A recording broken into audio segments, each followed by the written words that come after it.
Please conclude. Bush, చిన్న bush, పెద్ద bush, Reagan, ఇంకా అమెరికాలో ప్రెసిడెంట్ పేర్లని చెప్తాను సార్. ఆఫ్ఘనిస్తాన్ మీద దాడి చేసినప్పుడు రష్యా అమెరికా కొట్లాడుకుంటున్నప్పుడు మన భారతదేశంలో బీజేపీ లేదు అధికారంలో.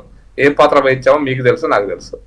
మరి ఎవరిని అవమానం చేసుకున్నామో ఆ రోజు భారతదేశ ప్రజలను అవమానం చేసినామా, ఏం చేసినామో ఈరోజు కొత్తగా చెప్పక్కర్లేదు, ప్రజలకు గుర్తు చేస్తాం, అంతకంటే ఎక్కువేం లేదు. నేననే పాయింట్ ఏంటంటే అసహనము అనేటువంటిది ఈ ఒప్పందం ఇప్పటిదాకా జరిగింది. ఇంతకు ముందు కూడా అనేకమైనటువంటి WTO ఒప్పందాలు జరిగినాయి. గత UNO మీకు ఇంకా అన్నిటికంటే బెస్ట్ ఎగ్జాంపుల్ ఏంటంటే ప్రపంచంలో యునైటెడ్ నేషన్ ఆర్గనైజేషన్ అనేది ఒక అద్భుతమైంది.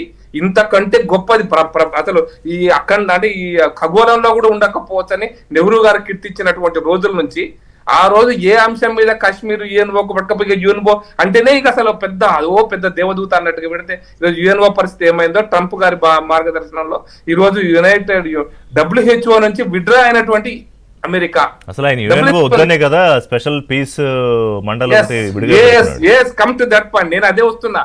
ఒప్పందాలు అనేవి కాలం మారుతున్నప్పుడు అనేక అంశాల మీద మార్పులు జరుగుతూ ఉంటాయి. మార్పులకు అనుగుణంగా మన దేశానికి ఏంది కావాలో అది చేయాలి. నేను ఎందుకు చెప్తుంటే పుల్లారావు గారు పెద్ద ఒకటి మంచి పాయింట్. కాంగ్రెస్ ఆవేదన ఏంటంటే వాణిజ్యంతో పాటు భారత పరువు కూడా పోతోంది. భారత పరువు అందుకోసం అంటున్నా. ఆఫ్ఘనిస్తాన్ జరిగినప్పుడు భారత పరువు వేడికిపోయింది, ఇజ్రాయెల్ తో జరిగినప్పుడు భారత పరువు వేడికిపోయింది, సద్దాం లో ఇరాక్ లో చేసినప్పుడు భారత పరువు వేడికిపోయింది. అప్పుడు అన్ని కూడా అమెరికానే చేసింది, వేరే దేశం ఏం చేయలే కదా.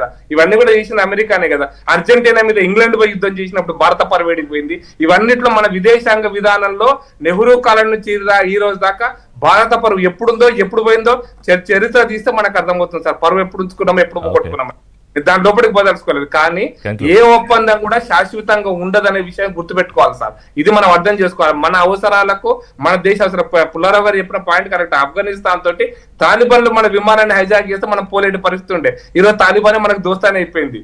ఎందుకు అయిపోయింది అంటే భారతదేశానికి ఏది అవసరమో అది అవసరం అంతే. భారతదేశానికి ఏది మంచిదో అది మనకు మంచిది. ఇంకా ఈ పార్టీ ఆ పార్టీయా, ఈ ప్రభుత్వం ఆ ప్రభుత్వం లేదు. ఎందుకంటే ఇక్కడ వ్యక్తులు వ్యాఖ్యలు పక్కన పెట్టి భారతదేశ ప్రజలకు ఏది ప్రయోజనకరం అది ప్రధాని మోదీ చేసుకుంటూ వెళ్తారు. అదే మన దేశానికి అవసరం. ఎవరున్నా చేయాలని అంటున్నా, ఎవరున్నా చేయాలని కూడా అంటున్నా. భారతదేశానికి ఏది అవసరమో అది మనకు అవసరం, అది మనకు మంచిది. ఏది చెడ్డదో అది రష్యా చేసినా, చైనా చేసినా, అమెరికా చేసినా, ఇంకో దేశం చేసినా దాన్ని మనం పట్టించుకోవద్దు. మన అవసరము అందుకోసమైనా సార్ ఇది ప్రపంచం అంతా ఒకటి, గ్లోబ్ అంతా ఒకటి కాదు సార్. అందుకోసమైన ప్రపంచంలో ఎల్లలు సమాజం ఎడిగిపోయింది అంటే ఎల్లల కోసం కొట్లాడుతున్నటువంటి ఇవన్నీ మాట్లాడుకోవడానికి బాగుంటాయండి. ఏ దేశం ఆ దేశం ఎవరి ప్రయోజనాలు వాళ్ళకి అంతే. అమెరికా అయినా, రష్యా అయినా, భారత్ అయినా, మెక్సికో అయినా, కెనడా అయినా, వెనిజులా అయినా. జనసంఘం పార్టీని జనసంఘం పార్టీ 51 చెప్పినప్పటి నుంచి ఈ రోజు వరకు మీరు అదే చెప్పారు ఇందాక.